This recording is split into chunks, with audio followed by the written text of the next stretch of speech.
Bon, eh ben, ça sera le deuxième et dernier épisode sur la New Astro City, parce qu'elle est terminée. Bon, alors ce qu'on va voir là maintenant, c'est des petits moments où je bricole un peu dessus. Donc ça s'est passé vraiment, ça s'est très espacé dans le temps. Que ce soit au niveau des haut-parleurs, de l'ampli, de la partie arrière de la borne, de l'éclairage. Voilà, on va voir un petit peu tout ça ensemble. Donc il n'y aura pas grand-chose. De toute façon, comme je l'avais dit, je ne vais pas me concentrer à vous montrer des choses qui ont déjà été vues au moins 200 fois sur YouTube, sur le démontage, la peinture et autres. Là, vous verrez vraiment les petites subtilités, les petites choses que moi, j'ai fait sur la borne par rapport à d'autres choses que j'ai vues sur YouTube. Bon, alors j'ai reçu du matériel et j'ai reçu les haut-parleurs en 8 pouces avec l'ampli. Alors pourquoi est-ce que je n'utilise pas l'ampli de base de la New Astro, en sachant que c'est un ampli stéréo? Tout simplement parce que j'ai pas envie de modifier quoi que ce soit au niveau du câblage. Je vais laisser le câblage d'origine.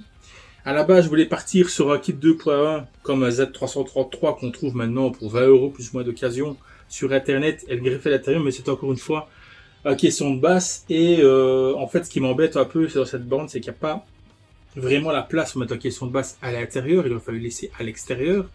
Il n'y a pas la place comme dans la Blast City, comme j'ai fait, où j'ai mis le caisson à un endroit où ça gêne pas et ça ne génère pas trop de vibrations à l'intérieur. Donc c'est vraiment bien. Ici, c'est compliqué. Donc je suis reparti sur un ampli qui est lui de meilleure qualité que l'ampli qui est dedans. Pourquoi est-ce que je dis qu'il est de meilleure qualité? C'est parce que je connais cet ampli, je l'ai déjà utilisé plusieurs fois. C'est une référence d'ampli en fait qui est un petit peu, pas do it yourself, mais c'est une PCB, il n'y a pas d'emballage aluminium, des dissipateurs, un machin avec des boutons, des lumières, quoi sais-je. C'est vraiment une PCB avec un potard, il n'y a pas de réglage de basse ni d'aigu, le son il est correct comme il sort là. Et il est en 8 ohms. Du coup, j'ai pris les Visatons en 8 ohms, les FRS 8 en 8 ohms, trouvables sur Amazon et sur d'autres boutiques. Il faut compter plus ou moins 20 € selon le moment où on les achète, ces haut-parleurs-là. Donc j'ai pris une paire. Et l'ampli ici, donc un ampli qui vient de Amazon, et je l'ai payé, de mémoire là, ici je l'ai payé 14 € en promotion.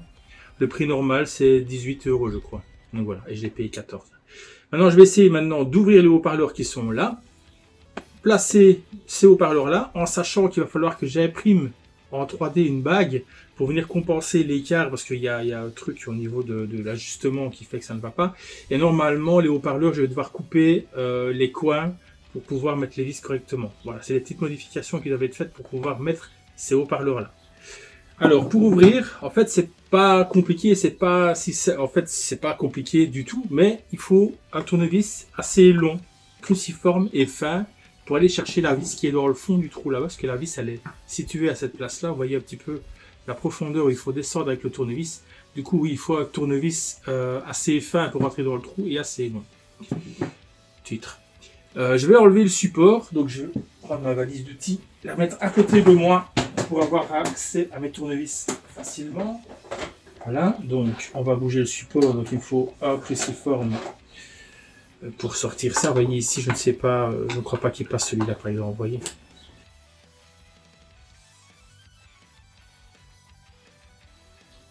Donc comme vous avez vu, deux vis et le support est enlevé. Donc de base, c'est du 4 ohms et c'est apparemment un HP de 30 watts. Watts crête, hein. C'est des watts, c'est pas les vrais watts comme on a l'habitude de les entendre. Donc le tournevis qui est là, lui, normalement il passe, oui. Donc il y a 4 vis, simplement. Alors moi, ce qu'il va falloir que j'arrive à faire, c'est bouger le câble d'origine pour laisser passer un nouveau câble, parce que j'ai pas envie de, comme j'ai dit, de cannibaliser le câblage d'origine de la borne. Donc je vais enlever le HP avec son câblage, mettre tout ça de côté, remettre un haut-parleur, refaire sortir un fil et utiliser donc un nouveau câblage plutôt que de reprendre l'ancien. Alors, une fois qu'on a ouvert, qu'est-ce qu'on a? C'est pas mauvais, hein? C'est pas si mauvais que ça. C'est mieux que ce qu'il y avait dans l'Astro City d'origine, c'est clair. Ici, je les change parce qu'en fait, ils sont tout bruns, au réveil, ils sont tout secs. Donc, je les remplace pour ça. Sinon, je pense que s'ils n'ont rien, ça sert à rien de les changer. Et ils ont déjà été bricolés, il me semble. Ah non, c'est les deux vis qui sont là, qui viennent serrer le haut-parleur. Donc, on a deux vis pour pouvoir le bouger.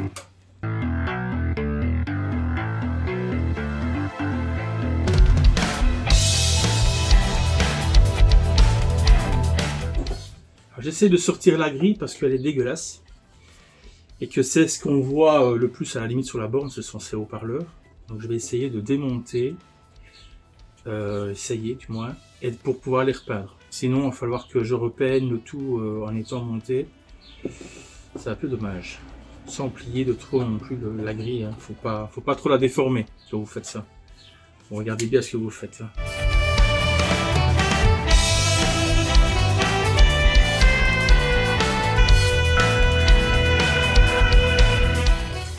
Ok, donc ça je vais pouvoir repeindre, nettoyer ça correctement. Avant de remonter le tout. Donc ça on passera ça au nettoyage. Ensuite, ici, il faut sortir les pins, sortir les fils pour pouvoir les tirer dehors.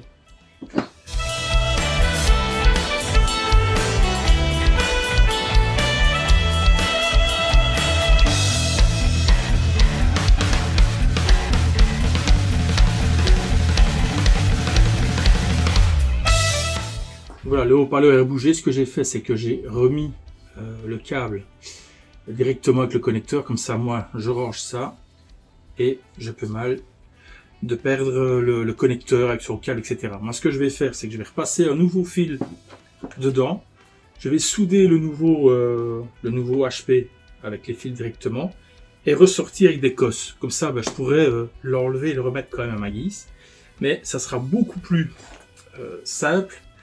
Et beaucoup plus moins destructif pour la borne. Donc je vais remettre un tout nouveau câblage comme je disais, du coup de l'ampli jusqu'au haut-parleur, des nouveaux câbles qui ne passeront pas par les câblages JAMA, etc. Vraiment un truc séparé, vraiment complètement séparé. Donc maintenant que j'ai fait le premier, je fais pareil pour le deuxième. Donc une fois qu'on a fait un, forcément le deuxième ça va quand même beaucoup plus vite. Et une fois que c'est fait, nettoyer ça, préparer le nouveau fil sur les nouveaux haut-parleurs, lancer la pression des deux bagues pour justement placer correctement les nouveaux haut-parleurs dedans, repeindre les grilles. Voilà. Il y a du petit travail, des petites choses, rien de fou, juste ça prend un peu de temps, mais une fois que c'est fait, on a la satisfaction d'avoir quelque chose de plus efficace et de propre surtout. Et surtout de propre.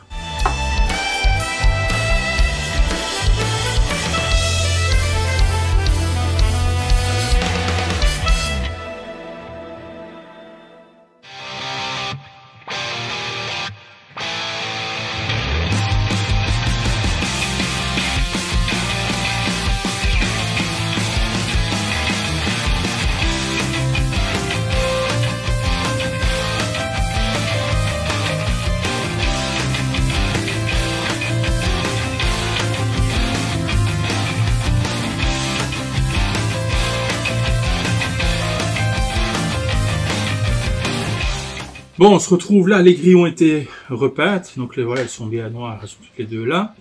J'ai nettoyé vite fait les haut-parleurs, l'intérieur, l'extérieur, etc. pour que ce soit propre. Regardez maintenant pour installer sur chaque le nouveau HP. Donc je les ai mis là sur la borne et on regarde cette histoire de fixation. Ok, oui, d'accord, je vois.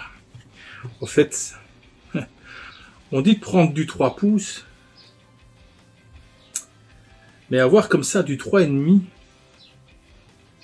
serait peut-être plus juste. Parce que la membrane est la même d'un à l'autre, effectivement, mais on pourrait peut-être monter un peu plus en taille. Malheureusement, bon, j'ai pas prévu de nouveau racheter des autres haut-parleurs, c'est bon, hein. Ceux-là seront là et on restera sur ceux-là.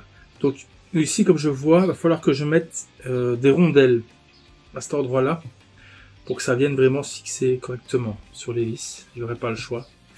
Et alors je dois effectivement donc prendre une pince et couper les deux embouts. Enfin, les deux petites oreilles là où passent les vis ici. Et il faut couper. Donc je vais prendre une pince, je vais couper. Si ma pince veut bien couper correctement. Sinon, il faudra que je sorte le Dremel. Ça sera un peu plus embêtant.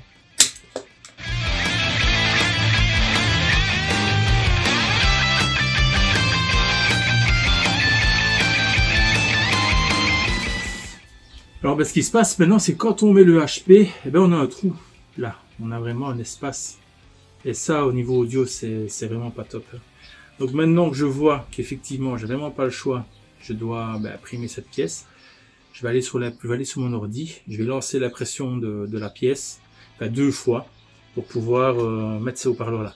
Je trouve quand même que ça va, hein, on va pas se plaindre, mais ça reste quand même de l'adaptable avec un petit peu de travail. Donc pour ceux qui n'ont pas d'imprimante 3D, ça va être un peu compliqué, quoi. Sinon, si vous avez une imprimante 3D comme moi, c'est simple. Mais si vous n'avez pas d'imprimante 3D, c'est un peu compliqué.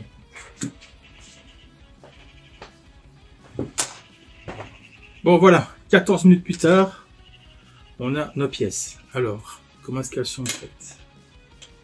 Je suppose que ça. Donc, j'ai fait une impression, pour ceux que ça intéresse, à 80% de remplissage. Pour les personnes qui n'ont pas d'imprimante 3D, ça va pas dire grand chose. Pour les autres, vous aurez compris. C'est il faut centrer.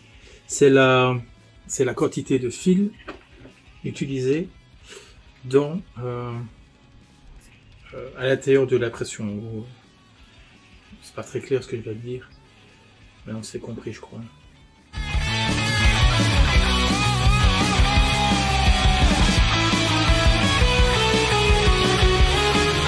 Voilà.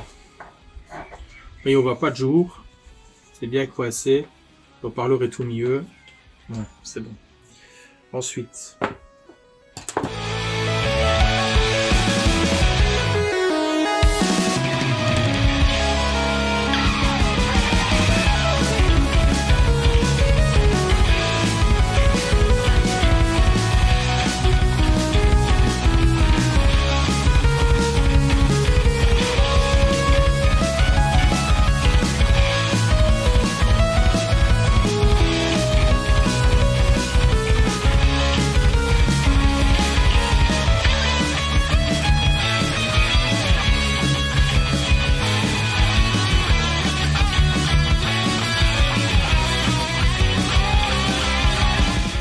Bon, alors c'est con, mais je vais quand même vous montrer comment on remonte le haut-parleur. Alors pourquoi est-ce que je fais ça?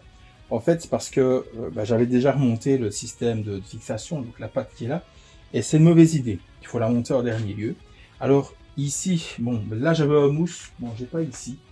Je remarque que celui-là avait un petit mousse à cet endroit-là que j'ai pas.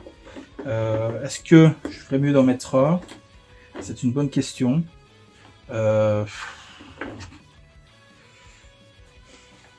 Peut-être que je vais faire quelque chose. Je vais aller chercher des mousses qui me restent. Ça, les gars, c'est un truc que je vous donne.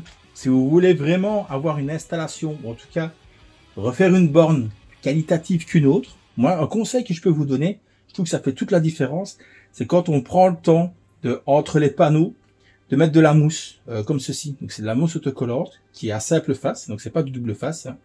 Ça permet, en fait, aux pièces qui sont une contre l'autre, de ne pas engendrer des vibrations avec des bruits super désagréables. C'est-à-dire que si vous mettez de la mousse comme ça, et qu'à un moment donné, vous faites trembler, ou pour une raison X, vous excitez un peu sur la borne comme un gros malade comme ça, et vous n'aurez pas le bling bling bling bling bling qui pourrait se faire entendre. C'est un truc que si vous avez déjà remarqué, si vous me suivez depuis un moment, j'avais déjà mis en place sur la Schulix, donc la Schulix qui est là, juste là sur ma gauche, qui est en train de, elle aussi, d'être préparée pour être vendue. J'ai mis de la mousse. Et en fait, le fait de faire ça, quand on déplace la borne, quand on joue un peu trop violemment avec, on n'a pas de gling gling gling gling gling super désagréable. Et alors, ici, sur les bornes comme les Astro City, et comme les Naomi, comme les New Net City, etc., les tôles sont une contre l'autre. Et ça engendre des bruits. Et en plus, il y a un peu de jeu. Donc quand on remarque bien, quand on ferme la clé, on tapote un petit peu, on sent qu'il y a un peu de jeu. En mettant ça, vous supprimez le jeu et vous supprimez le bruit. Donc c'est un petit conseil que je peux vous donner. Si vous faites une restauration de borne chez vous, et que vous voulez, hein, c'est pas obligatoire, mais que vous voulez un petit peu faire mieux que ce qui est fourni d'origine, moi je vous conseille en fait de vous munir de ce genre de petits accessoires, de petits mousses autocollants, et vous faites-vous plaisir, quoi. N'hésitez pas, vous pouvez franchement en mettre. Moi personnellement, c'est ce que je fais. Hein. Donc, entre les éléments, j'ai mis ça. Donc, par exemple, le plexi là, là, il y a des mousses. Là, il y a des mousses. J'ai mis de la mousse un peu partout. Bon, ça, je l'ai fait hors caméra parce que c'était un peu casse-pied à faire et que j'avais pas le temps de mettre la caméra et que de toute façon, voilà, franchement, j'ai pas pensé à filmer ce moment-là. Je trouvais que c'était pas si important que ça. Ici, je vous montre. Donc voilà, je mets la mousse. Hein. Donc c'est un mousse très tendre, très mou. Et ça va juste maintenir correctement le haut-parleur en place. Donc voilà, de base, je vous dis qu'il y en avait un, donc je l'ai retiré. Ici, ben, je vais en remettre. Je vois que c'est pas, peut-être pas suffisant ce que j'ai mis. Ou alors c'est moi qui vois mal. Parce que je vois un jour. Donc il faut que j'aille voir l'autre côté. Là, il est bien mis. Là, il est bien mis. Et il n'y a pas le jour. Il est bien contre le mousse. Donc on va le laisser comme ça. Donc je vous conseille. Donc déjà, comme je vous ai dit, mettez un mousse en dessous si vous n'en avez plus. De base, il y en a un. J'ai remis la mousse autocollante que je vous ai montré. Ensuite, vous ne mettez pas la pâte directement sur le HP. Vous attendez d'avoir bien positionné votre haut-parleur. Parce que si vous voyez ici, il y a une boutonnière. C'est exprès justement pour pouvoir régler la pâte par rapport au haut-parleur. Parce que c'est quand même des montages qui sont un peu, on va dire, standardisés. Il faut que ce soit facile. Donc pour arriver à faire des montages qui ne soient pas trop précis, ben, on fait des boutonnières en fait. C'est une solution qu'on utilise fréquemment dans des montages où il y a un peu de jeu, quoi. Et ici, ben, il y a du jeu sur le montage du support, de la pâte qui supporte le HP. Donc moi, ce que je vous conseille, c'est de ne pas la monter sur le HP pour commencer. Donc moi, j'avais fait ça, hein, comme je vous dis, j'avais fait cette erreur-là. Et je remarque que c'était une mauvaise idée. Bon, le truc qu'il ne fallait pas faire, c'était pousser de le faire là. Parce qu'en plus, ça va très forcer et je risque de casser. Donc ça, c'était vraiment pas l'idée du siècle. Bon, soit. La vis, elle est là. Je vais refaire passer la vis. Ok. Dans le coup, c'est mieux. Le HP, il est par terre.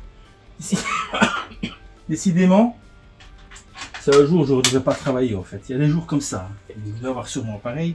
Des jours où vous dites, je crois qu'aujourd'hui, je vais rester tranquille. Ben aujourd'hui, c'est un jour où j'étais en train de me dire, j'allais rester tranquille. Mais comme vous voyez, je reste pas tranquille. Bon, alors ça c'est fait. Je regarde que ça ne bouge pas. Je fais le grand écart des bras pour aller chercher la pâte. Je passe les fils dans le trou. Tout ça à une main. Donc vous verrez un peu la dextérité ici du garçon, hein, qui est assez incroyable. Hein. Donc vous voyez pas, mais je suis en train de faire un doigtage de la tôle. Tout ça à une main. Ça marche pas. On va le faire à deux mains. À un moment donné, il faut s'avouer vaincu.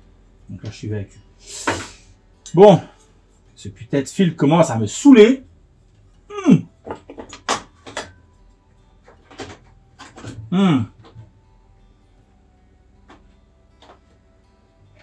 Oui, elle n'est pas du tout en face, quoi. Et alors, en plus, comme je suis un abruti fini, vous voyez, j'ai oublié d'enlever les vis qui sont là au-dessus. Du coup, je sais pas le remettre. C'est impossible de remettre la pâte. Parce que je suis un gros connard. Comprenez-vous?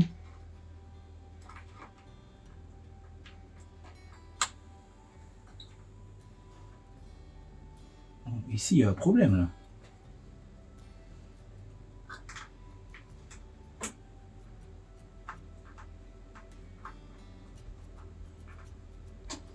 Ok. Ok. La vis. Cette fois-ci, j'ai peut-être bien perdu. Hein. C'est tout à fait possible que j'ai perdu la vis. Et là, c'est un peu galère.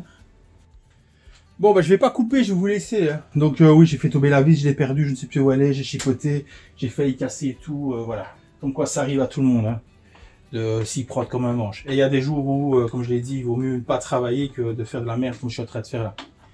Mais soit. C'est pas grave, comme ça, bah, vous verrez que ça se passe pas toujours bien du premier coup. Hein. On arrive qu'on fasse des bêtises comme ça. Donc, on va maintenant serrer le tout.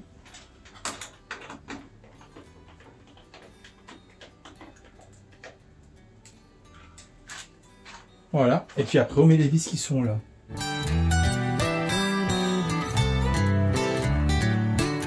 Maintenant, normalement, il y a Pascal. Elle est là. Je sais pas si vous verrez. Est-ce que tu vois là? Ouais, tu vois. On va descendre un petit peu. Bon, donc là, il y a des passes-câbles. Passes-câbles qui sont là. C'est pour deux choses. C'est pour deux choses, je crois. Je ne sais plus. Non, c'est pour une chose. J'ai changé ça. Normalement, c'est pour deux choses, mais ce sera pour une chose. C'est uniquement pour les HP. Donc moi, ce que je vais faire maintenant ici, je vais prendre mes câbles qui vont à l'ampli. Je vais les faire passer ici. Il y en a un qui va aller, lui, se brancher à celui-là. Et l'autre qui va se brancher ici. Ok, donc on va faire ça. Moi, les câbles, je les avais déjà branchés, déjà mis sur l'ampli. Donc je vais les enlever, je vais les dévisser, je vais les enlever, mettre des cosses, raccorder tout ça, faire passer là, laisser perdre la longueur et remettre le cache. Et après, par derrière la borne, je pourrai récupérer les câbles et faire mon raccordement sur mon ampli. Et cette partie-là sera terminée. Il me restera après le néon. Le néon, bah ici, bah, c'est le néon d'origine en 110 volts. Je vais le passer en néon type LED en 110 volts. Donc ça, j'ai en fait des transformateurs qui sont compatibles 220-110 qui font les deux. Comme ça, je peux laisser toute la borne en 110. J'ai pas besoin de rechanger tout le faisceau d'éclairage. Et on fait tourner des LED du coup à 110 volts sans problème grâce à ça. Ça, je vous montrerai. Quelque chose que j'ai déjà mis en place sur... sur quelle borne est-ce que j'ai déjà mis ça? Sur ma Viewlix et sur mes Newnet City, ces systèmes-là que j'ai mis en place. Sur les autres, ici, c'est des néons, c'est des LED de cuisine qui sont en 12 volts. Oui, que j'ai du coup bidouillé avec un transfo. Mais ici, ça va être différent. Vous verrez, c'est un petit montage un peu différent. Bon, donc trêve de bavardage. Je vais aller chercher des petites attaches pour pouvoir colsonner mes câbles proprement ici, les ramener là, les attacher et laisser pendre, comme je vous avais dit, pour aller jusque l'ampli. On va à l'ampli, hein, donc j'ai fait une petite allonge et tout, vous verrez où je vais le placer. Ce sera très pratique. Donc voilà mes câbles que j'avais prévus pour aller jusque l'ampli. Que voilà, hein, que je vous montre. Je vous montrerai comment je l'installe. L'ampli, on va le mettre de côté. Ce qu'il me faut maintenant, c'est ma pince à sertir et ma boîte de cosse. Ma boîte de cosse est là, ma pince à sertir est là. Je vais voir si on va voir ce que je fais. Non. Oui, merci pour les pantoufles. Je vous remercie pour le compliment à l'avance. Je vais donc travailler là. Ça, vous verrez. Rouge, ben, rouge c'est rouge. Hein. Mais rouge c'est mal là, donc il faut femelle ici.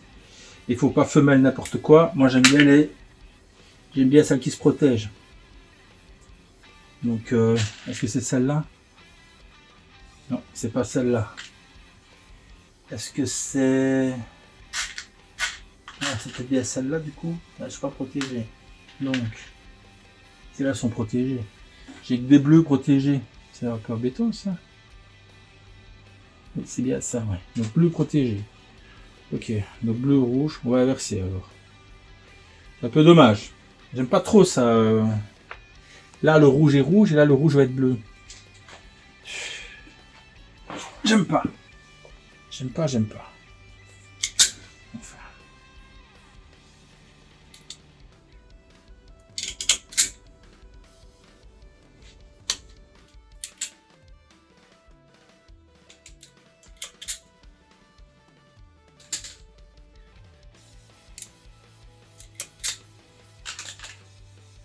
Bon, après avoir mis des cosses, après avoir commencé à passer le câble, je trouve que c'est pas très joli. Ça m'embête un petit peu. Je trouve que ces gars étaient complètement pingres en attache. Donc, moi je vais en remettre. Je vais en remettre de manière à ce que ça ne gêne pas. Là, ça ne gênera pas. Mais au moins, comme ça, le câble ne perdra pas. C'est pas très joli. Hein. Quand tu dois passer des colsons comme ça dans des endroits que tu exigus et que ben, t'as pas la place, pense à les plier en fait. Tu vois, tac, c'est une petite courbe, c'est plus facile. Donc ce que tu fais, tu plies la pointe, hop, tu plies un peu plus loin. Allez. Je suis désolé, hein, j'ai les mains qui tremblent, je vais pas encore le répéter, vous aurez compris. Hein. Fais passer là, tu redresses. Et l'autre, ça s'est fait d'un coup, et celui-là va me casser les pieds. Il suffit que je le dise. Hein. Eh, vraiment, il suffit que je le dise. Hein. Putain. Je me dis aujourd'hui, il fallait pas que je travaille. J'ai eu un rappel à l'ordre. Ma femme qui m'attend pour aller regarder un film. Et moi, je suis en train de mettre des caleçons sur mon Astro City. Ah, j'ai fermé le caleçon, j'ai mis le cadre dedans. Ah, je le redis, je devais pas travailler aujourd'hui. Il fallait pas. Des jours comme ça, il faut rester tranquille. C'était un jour où il fallait que je reste tranquille. Le petit souci, tu détail. Alors t'as vu, il y a des cosses bleues, il y a des cosses rouges, il y a des cosses jaunes. Tu sais pourquoi il y a différentes couleurs de cosses comme ça? Alors voilà, contemple un peu. C'est remis. Bon, alors, je te montre vite fait.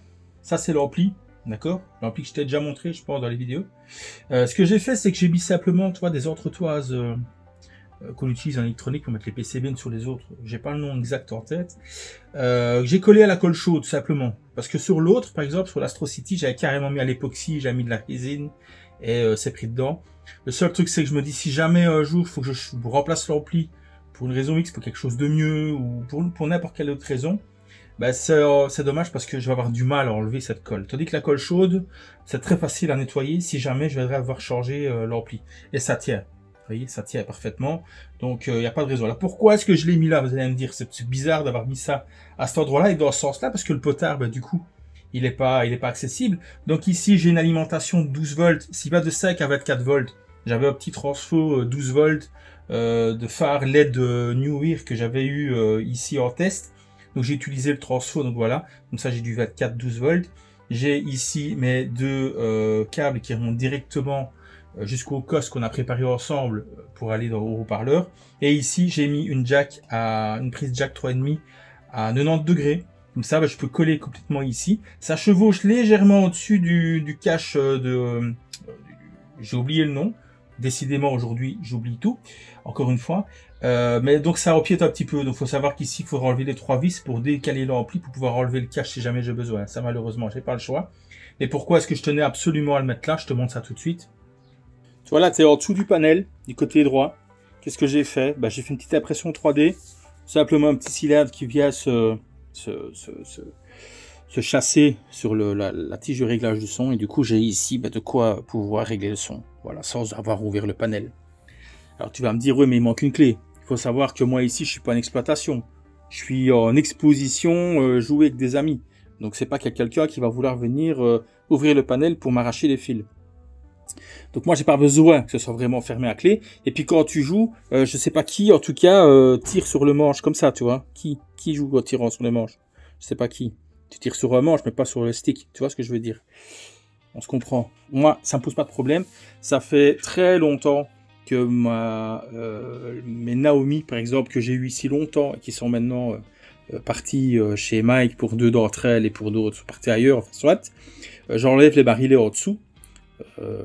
Pour remettre un bouton home, tu vois, là je mets un petit bouton et c'est le bouton home, soit s'il y a un PC pour faire une sortie de jeu, soit si c'est Recalbox, bah, le bouton home pour pouvoir sortir des jeux pareil ou rentrer dans les différents menus. Donc de toute façon je ne remets jamais ça. Et dans l'Astro City j'avais remis le barillet d'un côté quand même, où j'avais laissé, et alors c'est hyper galère à ouvrir. Ça se coince pas bien et tout. Donc ici j'ai décidé de régler correctement le panel, ça se ferme parfaitement et tout ça sans clé. Bon, je te fais une petite démonstration. Donc tu vois là, hop, c'est fermé. Et c'est fermé, tu vois. Donc à la limite, ce que j'avais déjà pensé, c'est peut-être lui rajouter un aimant, tu vois. Pour que ça fasse clac, ça vienne vraiment se coincer et qu'il faille forcer un petit peu pour ouvrir. Mais je vois pas trop l'intérêt. Je trouve que c'est bien comme ça. Donc voilà, comme ça tu vois. Bon, comme tu peux le remarquer, l'intérieur est dégueulasse. Il n'y a rien de rangé. Toutes les terres sont mises. Hein. Mais les câbles ne sont pas attachés correctement dans leur chemin de câble. Et je vais en rajouter, parce que de base, des chemins de câble, il n'y en a pas énormément, je trouve. Donc je vais en rajouter, comme j'ai fait pour les HP, donc je vous renvoie à la partie où je montre comment j'ai câblé, donc en remettant des petits passe-câbles, enfin en tout cas attache-câbles autocollants 3M. Donc ça, je vais en remettre un petit peu partout pour dire de fixer les câbles correctement. Donc là, ça, c'est dégueulasse. Alors, pourquoi est-ce que pour le moment c'est toujours aussi dégueulasse? C'est parce que je dois faire quelque chose.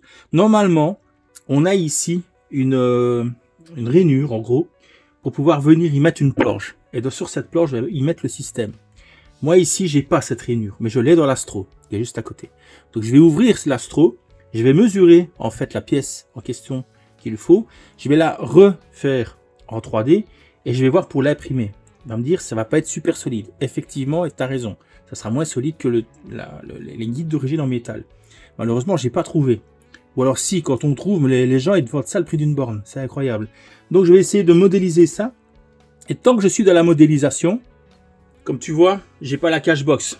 Et ça m'emmerde. Alors, tu vas me dire à quoi ça te sert. En fait, moi ici, les crédits fonctionnent vraiment. Donc, il me faut la cashbox. Voilà, de toute façon. Et puis, au-delà de ça, de toute manière, les cashbox, en fait, j'aime bien de les avoir, même s'il n'y a pas les crédits qui fonctionnent, pour pouvoir faire des rangements. C'est con, mais en fait, tout ce qui est pièces que tu as démontées de la borne, qui pourrait potentiellement être utile pour une raison X, bah tu mets ça dans ta cashbox, même si tu l'utilises pas, tu vois. Donc par exemple ici, je vais prendre le cas des deux haut-parleurs avec le faisceau haut-parleur que j'ai démonté, que j'utiliserai pas, je peux le glisser là-dedans. J'ai aussi des kick harness que j'ai récupéré, notamment Seb Retro, que je me remercie encore, m'en a encore donné un, donc je peux mettre là-dedans, tu vois. C'est des pièces de réserve au cas où j'aurais un problème, ou je sais que c'est dans la New Astro, j'ai les pièces dedans. Si j'ai une nouvelle New Astro à réparer, je sors la cashbox New Astro City et j'ai mes pièces qui vont pour New Astro City. Je parle bien de grosses pièces, je parle pas de vis. Les vis, pour ça, moi, je vous conseille de faire comme moi, je vous montre. Bon, par exemple, voilà, moi, ici, c'est bon. Je mettais mes pièces que j'ai eues en trop de côté. Donc, un petit harnais et quelques vis. Ça, maintenant, il faut que je les range et on est un petit peu hors sujet par rapport au sujet de l'Astro, mais je trouvais que c'était assez intéressant de vous montrer. Par exemple, j'ai aussi, je n'ai pas remis les serrures d'origine, mais je vais les garder au cas où ça pourrait toujours servir pour quelqu'un. Hein. Ça peut pas, c'est pas uniquement pour moi. Et ça, voilà, ça c'est encore des pièces aussi qu'il va falloir que je trouve un moyen de les ranger de manière assez intelligente. Donc moi, ce que je fais, tout simplement, je fais ce genre de petite valise. Hein.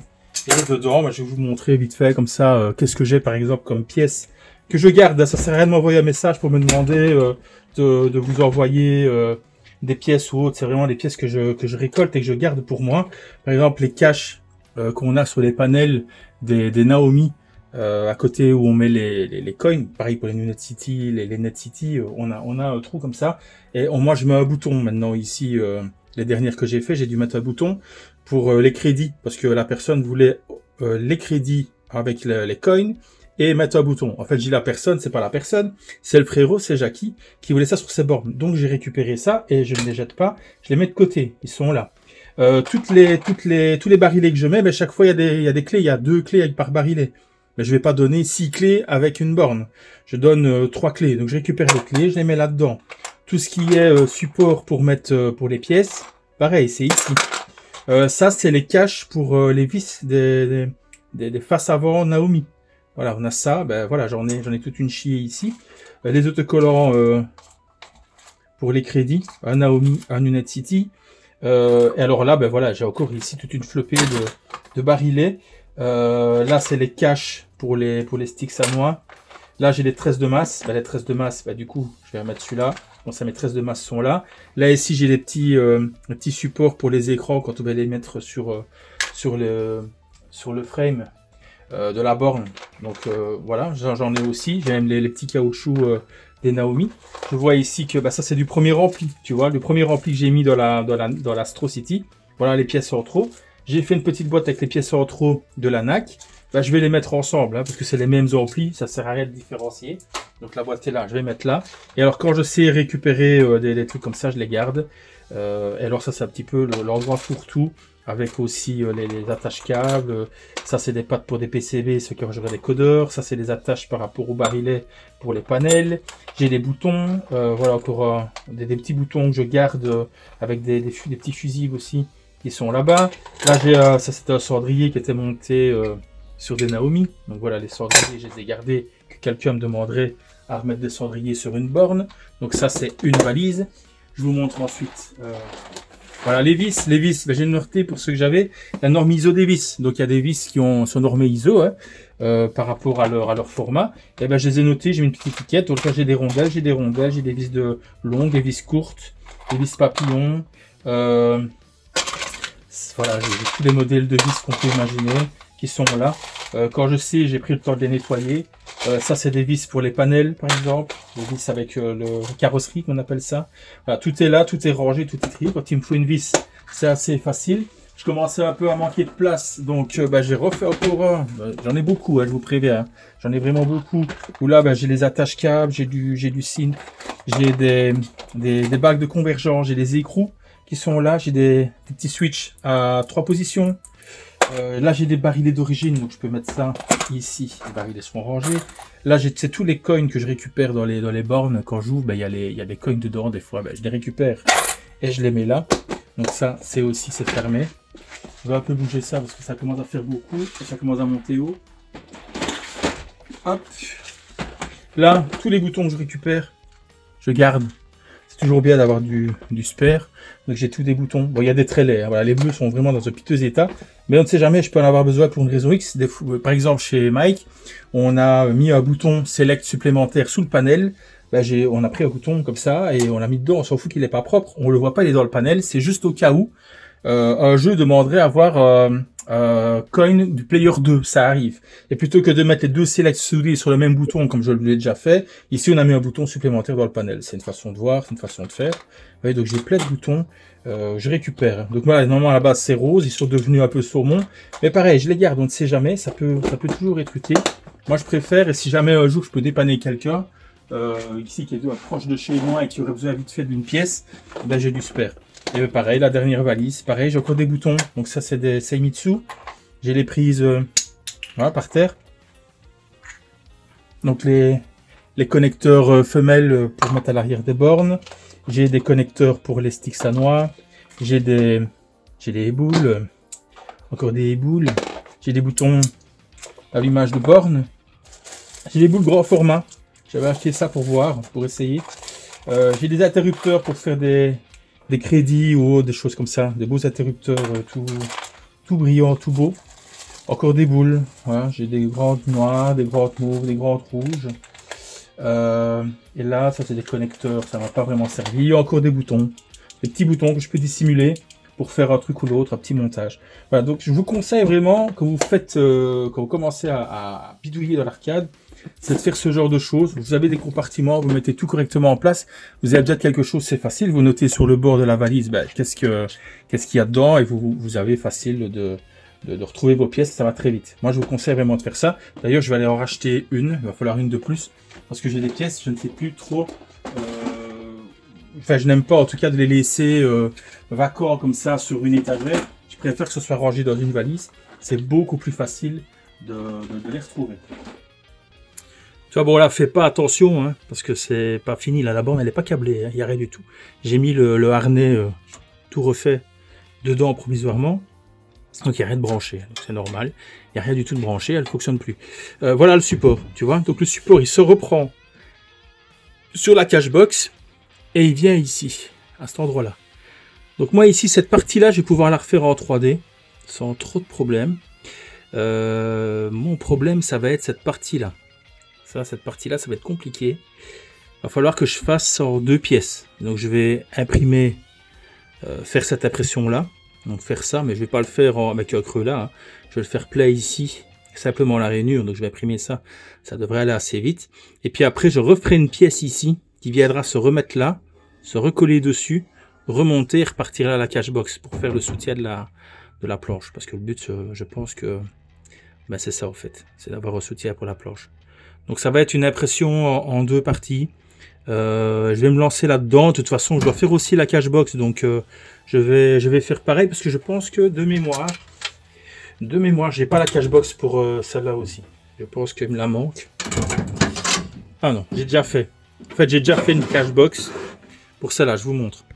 Bah non, en fait, j'avais déjà fait. Ça veut dire que j'ai déjà le plan. Il faut que je le retrouve. Mais voilà une cashbox d'Astro City. Tu vois. Et dedans, il y a des coins. Voilà, donc en fait je vais faire ça pour l'autre. C'est cool, tu vois, parce que les cashbox c'est pas toujours évident à trouver. Et quand tu as une imprimante 3D, bah, autant en profiter, quoi. Bon, alors voilà, on est le lendemain. Et j'ai fait ce que j'avais dit que je ferais. Donc, j'ai fait un premier plan où j'ai imprimé cette pièce-là. Là. Puis j'ai imprimé cette pièce-là. Ça a été assemblé là. Et voilà. Ça ne bouge plus. Du coup, maintenant, bah, facilement, je peux mettre ma planche pour y attacher, pour y laisser une PCB. Donc, vous voyez ici, comme ça rentre dedans sans problème. Maintenant, je vais aller faire couper une planche. Donc, il faut plus ou moins 15 mm d'épaisseur. Et la taille, il faut 30 cm sur 25, c'est suffisant. Comme ça vient ici, ça va se placer là. Et moi, je sais mettre mon RGB JAMA attaché dessus. Ça sera bien plus propre. Une fois la planche achetée et installée, je pourrais à ce moment-là passer mon temps à mettre tous les câbles correctement, repasser tous les câbles. Vous voyez, ça va au panel, ça va à l'écran, ça va à la lime, ça c'est pour le monnayeur. Et voilà, donc ça c'est fait. Et alors ce que j'ai fait aussi en même temps, tant que j'y étais, donc je vais remettre le monnayeur en place. Voilà. Donc, comme j'avais dit, je ferai une cashbox. Donc voilà, cashbox, impression 3D. C'est plus simple que d'essayer d'en trouver. Ça me prend plus ou moins 6 heures d'impression et 300 grammes de fil. C'est solide, hein. C'est solide. Les premières que je faisais étaient un peu plus light que ceux-là. Je mettais moins de fil, mais maintenant je préfère les faire un peu plus costaud. Donc voilà, donc comme ça c'est bien solide. Et alors je peux aller y mettre soit mes pièces détachées dedans, comme je disais, soit simplement quand on joue l'utiliser pour récupérer les pièces. Le pourquoi c'est fait à la base. Mais bon, vu qu'ici je vais mettre un bouton pour les crédits et je pense mettre le bouton à cet endroit-là, je pense, pour mettre des crédits. Ça va me permettre de pouvoir utiliser le bac pour le rangement. Je me vois mal à chaque fois que je veux lancer une partie, commencer à mettre des pièces. Le monnayeur sera fonctionnel, mais je ne pense pas que ce sera utilisé souvent. D'ailleurs, je remarque qu'ici j'ai une borne cache qu'il faut que j'enlève parce qu'il y avait un autocollant d'origine Sega. C'est mieux comme ça. Parce que j'ai passé mon temps à garder, parce que comme j'ai le mode d'emploi, le manuel, le service manuel qui va avec, j'ai toutes des références qui sont notées dessus et ça correspond. Donc comme ça c'est cool. J'ai vraiment le manuel qui va avec la borne. Il y a des numéros de série derrière, par exemple, ça correspond à ce qui est noté. Donc, ça c'est une chose. Donc on se revoit maintenant. La dernière étape, ça sera d'installer la planche quand je l'aurai et de finir de mettre les câbles en place correctement. Ce qui me reste encore comme petite bidouille à faire, c'est le néon. Donc le néon, j'ai le 110 volts qui est là, hein. Donc sur le harnais JAMA, on a une sortie 110 volts exprès pour le néon. Donc moi maintenant, vu que j'ai acheté le petit transfo qui est quelque part par là, il faut que je mette la main dessus. J'ai acheté un transfo, donc il prend le 220 ou le 110. Je vais utiliser le 110 d'ici, je vais le monter dans le transfo et installer le bandeau LED 12 volts. Donc c'est un transfo 110 12 volts. Alors ici on a quoi? On a le système d'origine avec le néon, le ballast et le starter. On va bouger tout ça et on va récupérer des fils. Ici, j'ai pas de scrupule de couper les fils pour récupérer le connecteur parce que de toute manière c'est quelque chose qui a déjà été, c'est déjà pas très commode d'origine, donc c'est pas un problème. Je vais simplement couper là pour récupérer le câble avec le connecteur. Ensuite, qu'est-ce que je vais y installer? Je vais y installer ça. Pourquoi est-ce que j'installe ce balastre là? Spécifiquement, tout simplement parce que il prend du 220 volts ou du 110 volts en entrée. Il va de 110 à 250 volts exactement le balastre avec une sortie en 12 volts. Et moi c'est ce qu'il me faut. Il me faut du 12 volts pour pouvoir y brancher. Vous voyez le tube LED est ici, vous voyez la longueur et vous voyez le tube à côté. On est sur quasiment la même longueur.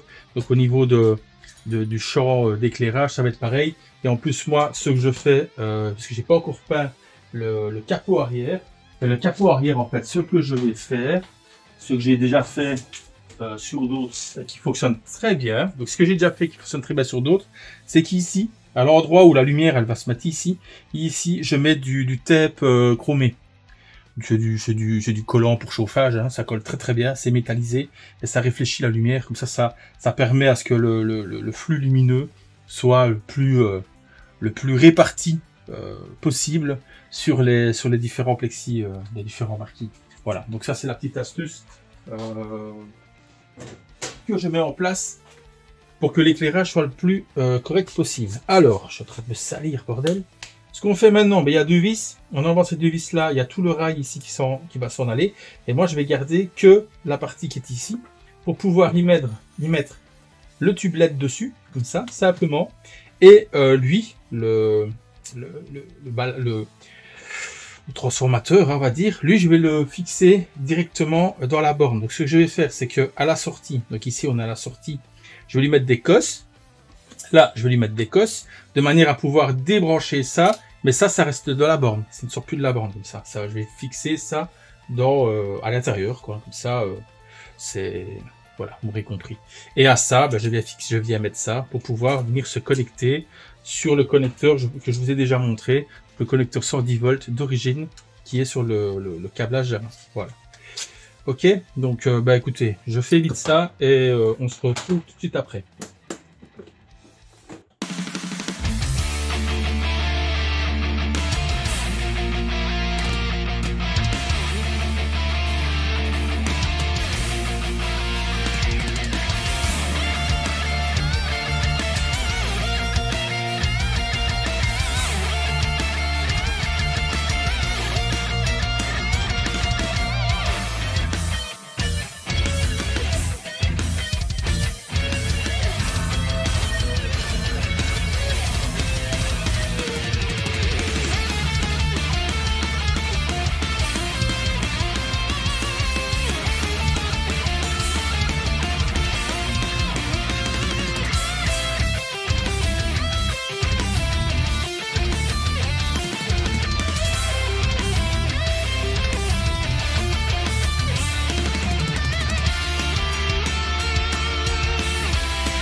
Maintenant que le câblage est fait, comme on a mis tout sur le support d'origine, c'est plutôt simple. Hein. Il y a ici, on prend ça, on le met en place. Ça, je vais le mettre là. Ça ne gênera pas. On va attacher tous ces câbles là. Connecter le câble en bas pour l'alimentation 110 volts. Voilà.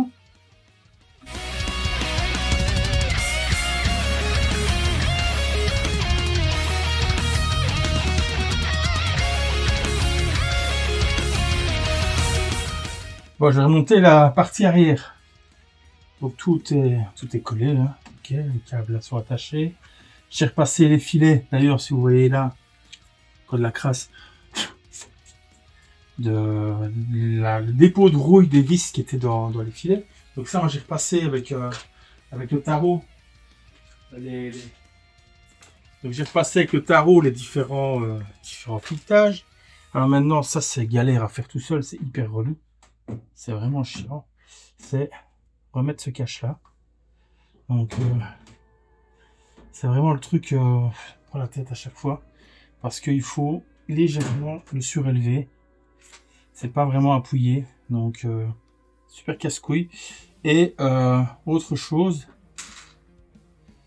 on est sur des vis cruciformes au-dessus. Alors j'ai pas trouvé d'autres. Donc j'ai pas remis les anciennes parce que les anciennes étaient fort abîmées. Donc c'est des des vis qui ont été nettoyées, que j'avais. Voilà. Alors, à savoir que la tôle qui est là maintient en même temps toute la partie avant de la borne. Donc, une fois que ça c'est fixé, il faut vraiment s'assurer que tout soit bien en place. Donc, moi ici, je m'assure que je suis bien contre. Maintenant, je peux visser. Les deux vis du dessous, c'est des vis à laine.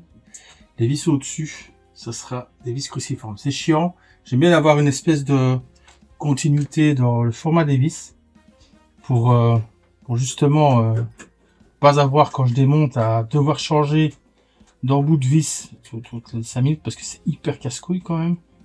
Donc ça c'est un peu le côté un peu relou de ne pas avoir les bonnes vis pour fixer ici au-dessus.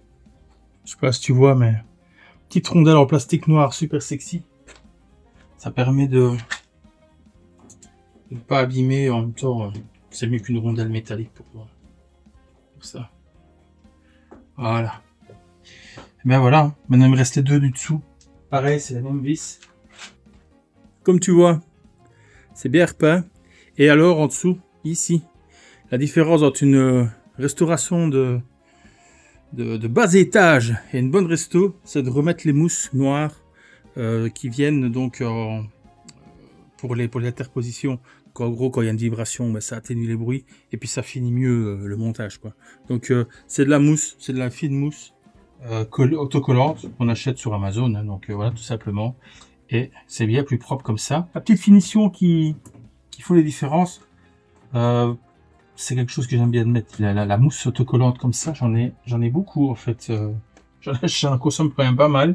Quand je fais un montage et qu'il y a des pièces qui viennent se serrer une contre l'autre, j'aime bien d'utiliser la mousse autocollante pour éviter les problèmes. Voilà. Donc, comme vous voyez, l'arrière de la borne, bon, comme tu peux voir, le cadrage est très approximatif parce que j'ai pas assez de recul, mais les vis sont mises avec des petites rondelles noires pour tout ce qui est vis à laine. Là, malheureusement, c'est des vis cruciformes, je n'avais que ça, mais comme tu peux voir, maintenant, elle est brillante, immaculée, avec les étiquettes d'origine. Hein, pourtant, comme je vous ai dit, ça va avec le manuel que j'ai eu avec de service. Donc, il y a les numéros qui sont là, c'est repris sur le manuel. Donc, j'ai préféré garder les autocollants d'origine plutôt que de remettre des copies. Parce que je n'aurais pas récupéré le numéro de série de la borne. Bon voilà, je peux dire que c'est terminé. C'est pas complètement terminé, mais je crois que je peux dire que c'est terminé. Il me reste des bêtises, les stickers, j'ai pas encore, et les CPO, j'ai pas encore parce que j'ai pas encore commandé. Donc je vais commander à Atomic les stickers latéraux et un nouveau panel complet. Pourquoi? Parce que en fait il est abîmé et que je pensais arriver à faire avec, et maintenant quand je vois l'état de la borne, ciblé des plexis qui sont neufs, les grilles avec les nouveaux haut-parleurs, vous voyez tout ce qui a été fait dessus, les nouvelles serrures, le beau petit porte-clés de chez Small Cab, vraiment tout ça, je me dis que c'est un peu dommage, les boutons sont neufs, les couleurs sont bien pétantes, c'est dommage de ternir l'image de la borne par un CPO. Voilà, ça coûte, allez, pour un Astro, je sais pas, mais le dernier que j'ai acheté, il est là, c'est un Viewlix, j'ai payé 75 €, donc allez, pour maximum 75 € avec les stickers, à mon avis, que je m'en sorte auprès d'Atomic, je vais lui en parler, voir s'il n'en aurait pas qui traîne. Des fois, il a déjà des panels, en plus les Astro City, c'est quand même assez courant, qui sont déjà faits. Donc à ce moment-là, je vais essayer de directement lui demander ça et passer là-dessus. Alors, pour ce qui est de ce qui reste à faire, une fois que ça c'est fait, la planche, je ne l'ai pas faite. J'ai dit que je le ferai, on est dans la vidéo, je crois que j'en parle. J'ai dit que je ferai la planche. Je ne l'ai pas encore faite, pourquoi? Parce que j'ai un tas de planches là et j'en ai aucune bonne au niveau de l'épaisseur. Je n'ai que des grosses planches de 19 mm et c'est beaucoup trop gros pour mettre là-dedans. Idéalement, il faut du 12, du 14, du 15 ou quelque chose comme ça. Donc je vais aller au magasin de bricolage. Quand je passe devant, je ferai un petit arrêt. Essayer de trouver une planche dans les chutes parce qu'ils ont des fois des chutes de bois. Allez voir là-dedans, des fois c'est intéressant. Trouver une au niveau de la taille qui match et que je pourrais utiliser ici, même s'il faut recouper un peu, voilà, c'est pas grave. Donc ça, c'est ce qui restera à faire. Et puis pour le reste, l'écran, il est au top. Le son, il est au mieux qu'on peut avoir en faisant un truc d'origine, quoi. Ça manque de basse, clairement, ça manque de basse. Je comprends qu'il y ait des tutos qui ont, notamment, je crois que j'ai vu Taki ou autres, qui ont fait des choses comme ça, mettre qui sont sous le côté, avec un Z333 de chez Logitech, ce qui coûte plus ou moins, maintenant on trouve d'occasion, à plus ou moins 20 balles. Vous mettez ça dedans, oui, à place des deux haut-parleurs qui se fournissent avec, vous branchez ces deux haut-parleurs là, et oui, il y a moyen d'avoir quelque chose de vraiment bien, mais ce qui m'embête, c'est le côté caisson de basse à l'extérieur de la borne. J'aime bien savoir que ma borne, quand je la... En fait, c'est con, hein, que quand je la tire du mur, tout est dans un bloc. Ça représente la borne et il n'y a rien à se dire « Ah, mais il y a une prise qui ressort en plus, il y a ça en plus, il y a ça sur le côté. » Ça m'embête un peu. Et je me dis que de toute manière, dans la configuration dans laquelle elles vont être présentées, les bornes ici, avec toutes les autres bornes, etc., est-ce qu'elle a vraiment une nécessité d'avoir du son? Je verrai bien au niveau de l'ambiance sonore en général ici, parce que entre la Viewlix qui sera là, les deux New Net City, la Blast City, l'Astro City, la New Astro City, en fait toutes ces bornes là qui vont être dans la même pièce, dans l'atelier où on est ici, qui va donc devenir une salle d'arcade, ben je me dis que est-ce que ça vaut vraiment le coup de pousser avec le son plus haut? On verra à ce moment-là, ça sera quand même jamais trop tard, et puis c'est pas non plus un travail conséquent, parce que comme je vous ai montré, ce que j'ai fait, c'est que j'ai repassé un nouveau câble avec des cosses qui soient à cette hauteur-là, de manière à ce que si je veux changer, ben l'ampli il est à la colle chaude, ça s'enlève très facilement en forçant un peu, nettoyer, on n'en parle plus, et à ce moment-là, ben je passe sur, comme ils ont fait dans les tutos, donc avec le potard de son là, voilà, donc on verra bien, on verra bien. Là, franchement, dans un premier temps, je pense que je vais profiter de sa belle image en KSK. C'est mon plus bel écran KSK que j'ai ici pour le moment. Mais du New Net City font pas le poids, la Blast City fait pas le poids. Je trouve que l'image en KSK, elle rend super bien sur ce tube. Donc ça, je suis très content d'avoir cette borne pour ça, pour le KSK. Voilà. À mon avis, l'Astro qui va être à côté n'aura pas grand-chose à lui envoyer une fois qu'elle sera terminée, parce que juste là, j'ai une platine complètement refaite. Voilà, cap quitté, etc. Donc c'est top. Je vais pouvoir m'éclater avec ça. Donc, ben, qu'est-ce que je vais faire de plus, moi? Je pense que j'ai rien d'autre à dire. En plus, on m'appelle. Donc, je vais vous laisser. On se revoit, ben, quand on se revoit. À ciao.